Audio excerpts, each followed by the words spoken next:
keenya suma dubartoota keessaa filatamte kenna Waaqayyoo kan argatte dubartoota keessaa filatamte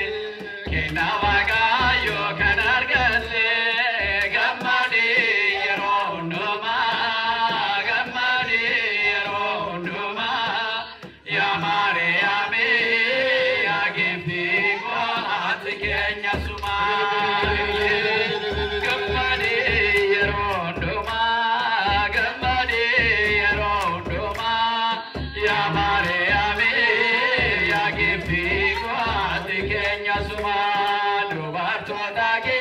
filatamte kenna Waaqayyoo kan argatte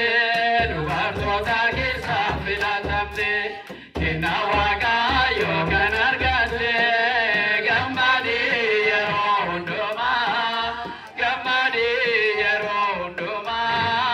yaa Maariyaami yaa giftii koo ati keenya suma